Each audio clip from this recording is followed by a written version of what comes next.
প্রেত চক্র। এখানে ভয় ও ভূত দুটোই পাবে। কথায় আছে ঠিকঠাক দুপুরবেলা ভূতে মারে ঠেলা। তাই আজ সোমবার ঠিক দুপুর 2টোর সময় দুটি সত্যি ভৌতিক ঘটনা নিয়ে হাজির হয়েছি। নমস্কার, তোমরা শুনছো প্রেত চক্র। তোমরা যে যেখান থেকে শুনছো সকলকে স্বাগত জানাচ্ছি প্রেত চক্রের 93 নম্বর এপিসোডে। আমি শুভ রয়েছি তোমাদের সাথে। আজ আমাদের কাছে দুটি সত্যি ভৌতিক ঘটনা আছে। দুটি ঘটনাই আমাদের পেট চক্রের দুজন বন্ধু আমাদেরকে পাঠিয়েছে। প্রথম ঘটনাটা একজন রাজমিস্ত্রির সঙ্গে ঘটে যাওয়া ঘটনা, আর দ্বিতীয় যে ঘটনাটা আছে সেটা একটা অতৃপ্ত আত্মাকে দেখতে পাওয়ার ঘটনা। আশা করছি আজকে দুটি ঘটনাই আমাদের এই এপিসোডটাকে জমজমাট করে তুলবে। আর এই ঘটনাগুলো শুনে যদি তোমাদের মনে হয় তোমাদের কাছে কোনো সত্যি ভৌতিক ঘটনা আছে, সেই ঘটনাগুলো কিন্তু খুব সহজে লিখে আমাদেরকে পাঠিয়ে দিতে পারো। pretchakro23@gmail.com মেল করতে পারো বা হোয়াটসঅ্যাপ করতে পারো আমাদেরকে। হোয়াটসঅ্যাপ নাম্বার ডেসক্রিপশানে দেওয়া আছে, সেখানে গেলে তোমরা সমস্ত লিঙ্ক পেয়ে যাবে। স্টোরি সিলেকশনে পূজা, সাউন্ড, গ্রাফিক্স আর ঘটনা পাঠে আমি শুভ। চলো তাহলে আছে চটপট প্রথম ঘটনাটা শুনে নেওয়া যাক।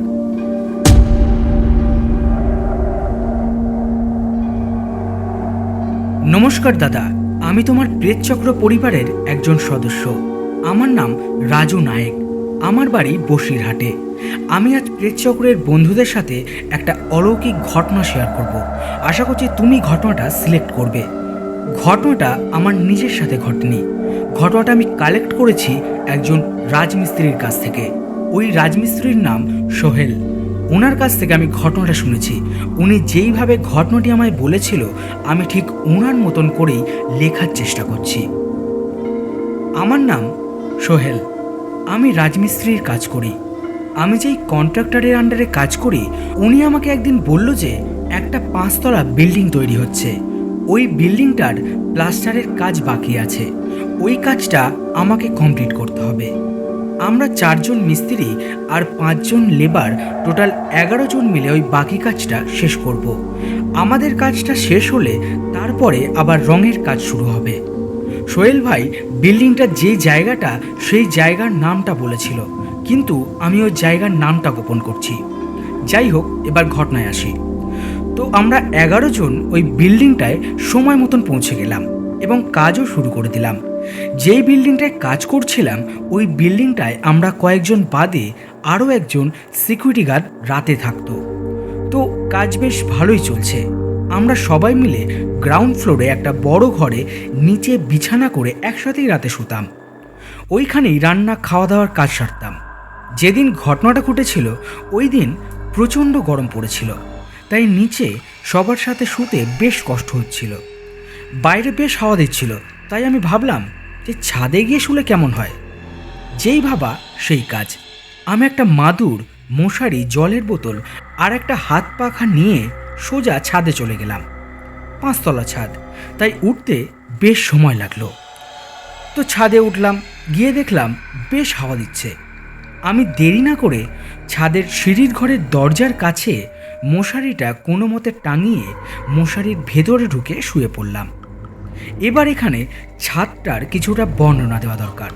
যেহেতু 5তলা বিল্ডিং, তাই ছাদটা অনেকটা বড়। সিঁড়ির যে ঘরটা ছিল ওটাও বেশ বড়। একটা বড় জানালা আছে আর একটা বড় দরজা। যেহেতু বিল্ডিংটার কাজ এখনও চলছে, তাই এখনও গ্রিল লাগানো হয়ে ওঠেনি। ওই দরজা জানলার জায়গাটা ফাঁকাই ছিল। আমি ওই দরজাটার কাছে আড়াআড়িভাবে শুয়েছিলাম। আর যে জানলাটা ছিল, ওই জানলাটার পরেই ছাদের পাঁচিল, আর ছাদের বাইরে একটা নারকেল গাছ ছিল। আমি যেই দিকে পা করে শুয়েছিলাম, ওই পায়ের সোজাসুজি ওই নারকেল গাছটার শুধু মাথাটা দেখা যেত। এতটা পর্যন্ত সব ঠিকঠাক। তখন কটা বাজে আমার ঠিক খেয়াল নেই। ছাদে বেশ ঠান্ডা হাওয়া দিচ্ছিল, তাই খুব তাড়াতাড়ি আমি ঘুমিয়ে পড়েছিলাম। হঠাৎ আমার ঘুমটা ভেঙে গেল। ঘুম ভাঙার পর আমি খেয়াল করলাম যে আমি মশারির থেকে বাইরে বেরিয়ে এসেছি। প্রথমে আমি ভাবলাম হয়তো ঘুমের ঘোরে কোনো রকমভাবে মশারির বাইরে চলে এসেছি। আমি আবার মশারির ভেতরে ঢুকে মশারিটা ভালো করে গুজে নিয়ে ঘুমানোর চেষ্টা করলাম। চোখটা লেগে এসছে এমন সময় হঠাৎ করে আমার মনে হলো আমার পাটা ধরে কেউ যেন টানছে। প্রথমে ভাবলাম হয়তো মনের ভুল। আবার ঘুমানোর চেষ্টা করলাম। তারপরেও সেই একই ঘটনা। এবার আমার মনে হলো আমার পাটা ধরে কেউ যেন মশারির বাইরে নিয়ে আসছে। যখন ওই জিনিসটা ভালোভাবে বুঝতে পারলাম, আমি ধড়ফড়িয়ে উঠে বসলাম। উঠে বসেই চারদিকে তাকিয়ে ভালো করে দেখতে থাকলাম যে কেউ ছাদের উপরে আমার সঙ্গে ফাজলামি করছে না তো। ভালো করে দেখে কাউকে দেখতে পেলাম না। আবার আমি ঘুমানোর চেষ্টা করলাম, কিন্তু আবার একই জিনিস। এবার আমি ছাদের আশেপাশে ভালো করে তাকিয়ে দেখতে থাকলাম। সময়টা যেহেতু গরমকাল, আকাশ মোটামুটি পরিষ্কার ছিল, মাঝে মাঝে হালকা মেঘ দেখা যাচ্ছিল। ভালোভাবে যখন চারিদিকে তাকিয়ে দেখলাম, তখন আমার নজরটা গিয়ে পড়ল ছাদের পাশে ওই নারকেল গাছটার দিকে। দেখলাম ওই নারকেল গাছের একদম মাথায় 4টে ছায়ামূর্তি দাঁড়িয়ে আছে। দুটো ছায়ামূর্তি বেশ লম্বা, আর দুটো ছায়ামূর্তি তুলনামূলকভাবে ছোট মনে হচ্ছিল দুটো বাচ্চা ওখানে দাঁড়িয়ে আছে। আরও ভালোভাবে খেয়াল করতে দেখলাম ওই যে দুটো ছোট ছোট মূর্তি ছিল, ওই দুটো ছোট মূর্তি সিঁড়ির ঘরের জানলা দিয়ে ঢুকে দরজা দিয়ে বেরিয়ে আসছে। দেখে মনে হচ্ছে দুটো বাচ্চা যেন খেলা করছে। বাচ্চাগুলো নারকেল গাছটার থেকে জানলা দিয়ে ঢুকে দরজা দিয়ে বেরিয়ে আবার ওই নারকেল গাছটায় ফিরে যাচ্ছে। এই জিনিসটা ঘটছে মাত্র কয়েক সেকেন্ডের মধ্যে। আমি ওই দরজার কাছে আড়াআড়িভাবে শুয়েছিলাম। হয়তো আমি ওদের যাতায়াতের রাস্তায় শুয়ে থাকার কারণে আমার পা ধরে টেনে ওই জায়গা থেকে সরিয়ে দিয়েছে। এই সব জিনিসগুলো দেখে আমি প্রচণ্ড পরিমাণে ভয় পেয়ে যাই। তাও আমি কোনো রকম আওয়াজ বা মুখ দিয়ে কোনো চিৎকার করিনি। কিন্তু এবার যেটা ঘটলো সেটা দেখে আমার শরীরের রক্ত হিম হয়ে গেল।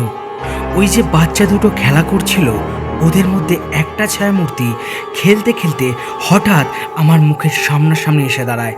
আর আমি দেখলাম তাদের মুখ, চোখ, নাক বলতে কিছুই নেই, শুধু চোখের জায়গাটা দুটো লাল লাল বিন্দুর মতন কিছু দেখতে পেলাম। আর এটা দেখে আমি আর ঠিক থাকতে পারলাম না। আমি প্রচণ্ড জোরে চিৎকার দিয়ে সেখান থেকে দৌড়ে সোজা নিচে নেমে আসি। আর আমার এইরকম চিৎকার শুনে ততক্ষণে নিচের সবাই জেগে উঠেছে। আমি তাড়াতাড়ি করে নিচে নামছি দেখে সবাই আমাকে ধরে এক জায়গাতে বসায় এবং আমার কাছ থেকে ঘটনাটা জানতে চায়। আমি ওদেরকে সব কথা বলি। বাইরে যে দারোয়ান পাহারায় ছিল সে দৌড়ে ভেতরে আসে। ওনাকে সব কথা বললে উনি বলে যে তুমি ছাদে একা একা কেন শুতে গিয়েছিলে? তুমি জানো না যে এই বিল্ডিংটায় নানান ভুতুড়ে ঘটনা ঘটে? দারোয়ান আরও বলে এর আগে যে মিস্ত্রিরা কাজে এসেছিল তারা সবাই এই কারণেই কাজ ছেড়ে চলে গেছে। এই বলে দারোয়ান চলে যায়। আমরা 11 জনই বিল্ডিংটায় থেকে পুরো কাজ শেষ করে তবেই ফিরে আসি।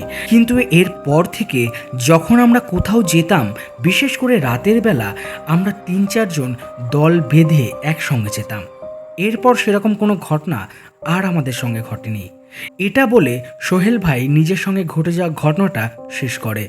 শুভদা, তুমি আমার এই ঘটনাটা সবাইকে পড়ে শোনাও, তাহলে আমি খুব খুশি হব। আমার কাছে আরও ঘটনা আছে, সেই ঘটনাগুলো আমি তোমাকে লিখে পাঠাবো। তুমি ভালো থেকো, প্রেতচক্রকে আরও দূরে এগিয়ে নিয়ে যাও।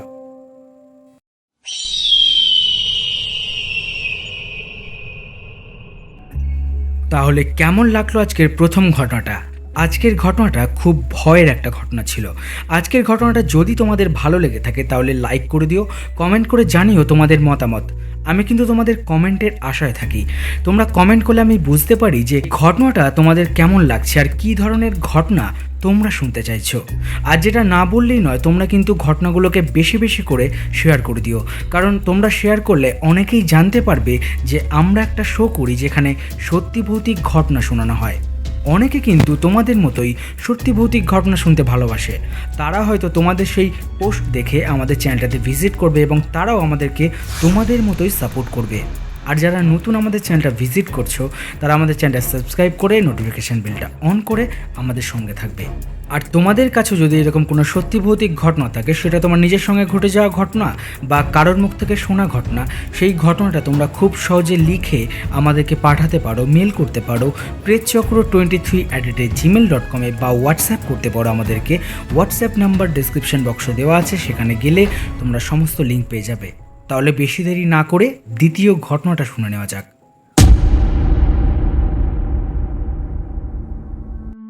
নমস্কার দাদা, আমি পম্পা। আমি এবং আমার হাজবেন্ড তোমার গলায় বলা প্রেতচক্রের প্রতিটা ঘটনা শুনি। তাই সেদিন আমার ছেলের ক্লাসমেটের মায়ের থেকে একটা অদ্ভুত ঘটনা শুনলাম। সেই ঘটনাটা আজ তোমায় লিখছি। যদি তোমার পছন্দ হয় তুমি প্রেতচক্রের পরিবারের বন্ধুদের সঙ্গে শেয়ার করো। শোনালে আমার খুব ভালো লাগবে। আমার ছেলের বন্ধুর বাড়ি আমার বাড়ির থেকে খুব বেশি দূরে নয়। ওদের বাড়ির কাছে একটা পরিবার আছে, ছোট বাড়ি। বাড়িতে 3 জন লোক। বাড়ির মহিলাটি একটি কারখানায় কাজ করেন। তার নাম মিনু এবং তার বর পেশায় রাজমিস্ত্রি।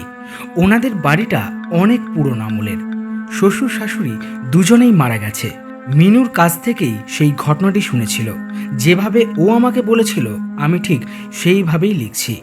মিনুদের বাড়ির সামনে ছোট উঠান, আর উঠানের একদিকে বাথরুম। ওদের বাড়ির পাশেই একটা নতুন 4তলা ফ্ল্যাট হচ্ছে। যে জমিটায় বাড়ি উঠছে বহু বছর ধরে ওটা ঝোপঝাড় জঙ্গল মতন হয়েছিল, পাঁচিল দিয়ে ঘেরা। কিন্তু জমির মালিক কোনোদিন আসতো না ওখানে। মশা আর সাপখোপের আস্তানা হয়েছিল এতদিন জায়গাটা। আস্তে আস্তে ফ্ল্যাটের ছাদ ঢালাই হয়ে গেল। এখনও চারিদিকের দেয়াল গাঁথা বাকি।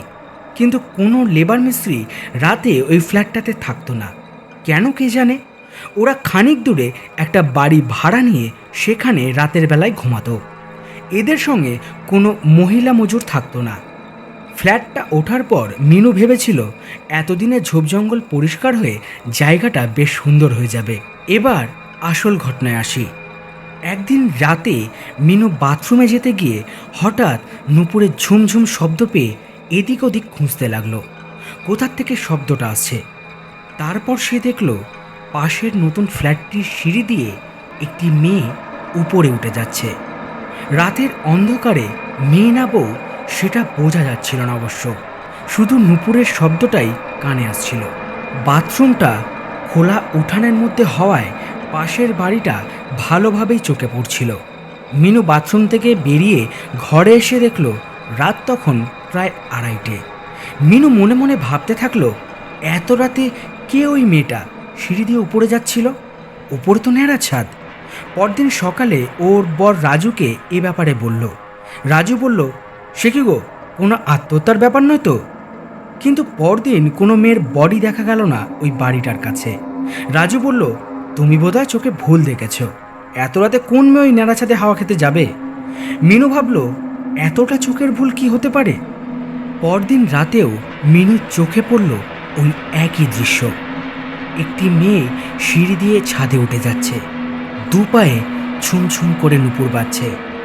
আজও মিনু সরে গেল না ওইখান থেকে, সোজা তাকিয়ে রইল ওই দিকে। মেয়েটি ওপরে উঠতে উঠতে হঠাৎ পেছনে তাকিয়ে মিনুকে দেখতে পেল। সঙ্গে সঙ্গে থেমে গেল সে।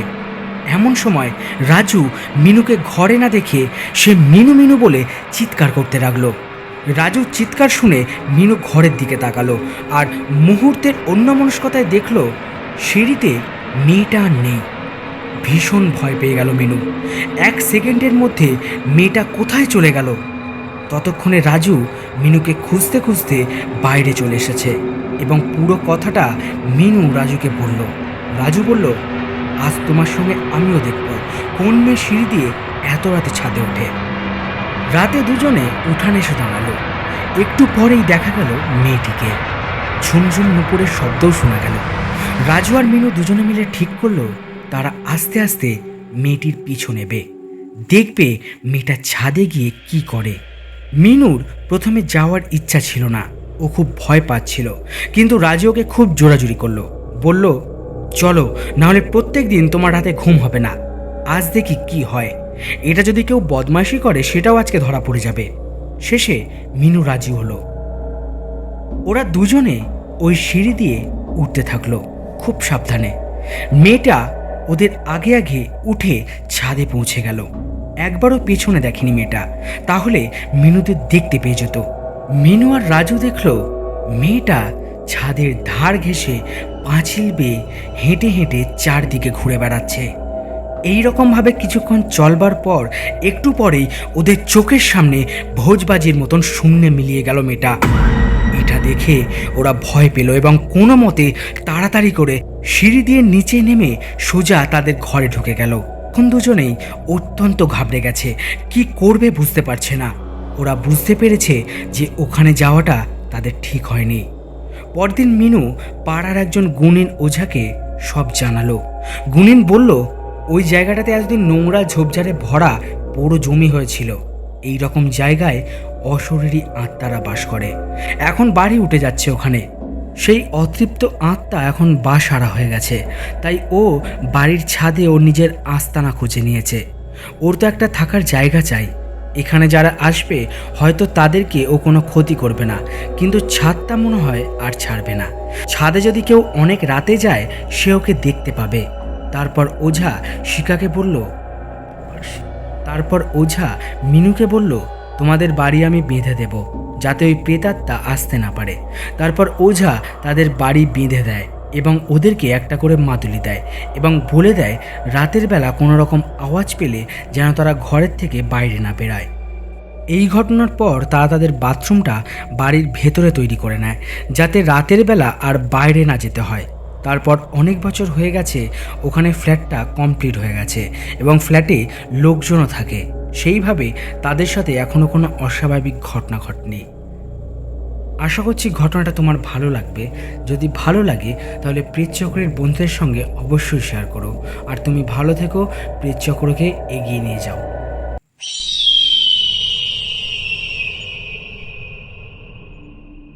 কি ভয় লেগেছে? আশা করছি আজকের এপিসোডে তোমাদের একটু হলেও ভয় দেখাতে পেরেছি। আজকের দুটি ঘটনাই খুব ভয়ের ছিল। এই রকম ভয়ঙ্কর ঘটনা যদি তোমরা আরও শুনতে চাও তাহলে বেশি বেশি করে লাইক করতে হবে, কমেন্ট করতে হবে। আর তোমরা যারা আমাদের চ্যানেলটাতে নতুন ভিজিট করছো তাদের কাছে একটা রিকোয়েস্ট, আমাদের চ্যানেলটা সাবস্ক্রাইব করে আমাদের সঙ্গে থাকবে আর পাশে থাকা বেল আইকনটিতে প্রেস করে দেবে। তাহলে আমরা যখন কোনো ঘটনা আপলোড করব সরাসরি তোমাদের কাছে সবার প্রথমে নোটিফিকেশানটা পৌঁছে যাবে। এর আগের এপিসোডে কয়েকজন আমাদেরকে কমেন্ট করেছিল, সেই কমেন্টগুলো এবার একটু পড়ে নেব। প্রথমেই আকাশ মণ্ডল কমেন্ট করেছে, দাদা আপনার ভয়েসে গল্পগুলো শুনতে মজা লাগে। তারপর একজন কমেন্ট করেছে, শুধু গল্পর মতোই বলছেন, সবটাই কি বিশ্বাস করা যায়? কিছু ছবি দেখালে ভালো হতো। দেখুন, আমাদের কাজ হচ্ছে আপনাদেরকে সত্যি ভৌতিক ঘটনা শোনানো, সেটা বিশ্বাস করা বা না করা সম্পূর্ণ আপনাদের ব্যাপার। এতে আমরা কোনো হস্তক্ষেপ করতে চাই না। তারপর কমেন্ট করেছে জুলি, আমার সাথেও কিছু ভৌতিক ঘটনা ঘটেছে, খুব খারাপ ঘটনা। যদি কোনো দিন মনে হয় তাহলে পরে লিখে পাঠাবো তোমাদের চ্যানেলে। সম্ভব হলে আপনি অবশ্যই ঘটনাটা আমাদের সঙ্গে শেয়ার করতে পারেন। এরপর কমেন্ট করেছে জয়া বণিক, লিখছে দারুণ। সুদেশনা সিনহা রায়, তিনি কমেন্ট করেছে প্রথম ঘটনাটা খুব প্যাথেটিক আর দ্বিতীয় ঘটনাটার স্টার্টিংটা প্যাথেটিক হলেও এন্ডিংটা খুব ভালো ছিল। শুভ দাস কমেন্ট করেছে, দুটি ঘটনা শুনে আমার গায়ে কাটা দিয়ে উঠলো, দাদা এগিয়ে যাও, আমরা তোমার পাশে আছি। ধন্যবাদ তোমাদের সবাইকে, তোমাদের মূল্যবান মতামত আমাদের সঙ্গে শেয়ার করবার জন্য, আমাদেরকে সাপোর্ট করবার জন্য। আমাদের এই ঘটনাগুলো শুনে যদি তোমাদের কারোর মনে হয় তোমাদের কাছেও কোনো সত্যি ভৌতিক ঘটনা আছে, হতে পারে সেটা তোমার বাবার থেকে শোনা, বা হতে পারে সেটা তোমার মায়ের মুখ থেকে শোনা, বা নিজের সঙ্গে ঘটে যাওয়া ঘটনা, সেই ঘটনাগুলো আমাদের সঙ্গে শেয়ার করতে পারো। খুব সহজেই pretchakro23@gmail.com মেল করতে পারো বা হোয়াটসঅ্যাপ করতে পারো আমাদেরকে। হোয়াটসঅ্যাপ নাম্বার ডেসক্রিপশন বক্সে দেওয়া আছে, বা তোমরা ভয়েস করেও আমাদেরকে পাঠাতে পারো। সেটা একটা নির্জন জায়গায় বসে বা রাতে রেকর্ডিং করতে পারলে ভালো হয়, সেটাও আমাদেরকে পাঠাতে পারো। আর মনে রাখবে, প্রেতচক্র কোনো কাল্পনিক বা অলৌকিক ঘটনাকে সমর্থন করে না। প্রেতচক্রের কাজ শুধুমাত্র তোমাদের মনোরঞ্জন করা, তাই আশা করব তোমরা খোলা মনে আমাদের ঘটনাগুলো শুনবে আর আমাদেরকে সাপোর্ট করে যাবে। আজকের এপিসোড এইখানে শেষ করছি। দেখা হচ্ছে পরবর্তী একটি নতুন এপিসোডে নতুন কিছু ভয়ঙ্কর ঘটনার সাথে বৃহস্পতিবার। যেটা সবসময় আমি বলি, তোমরা সবাই ভালো থেকো, সুস্থ থেকো আর প্রেতচক্রের ঘটনাগুলো শুনতে থেকো।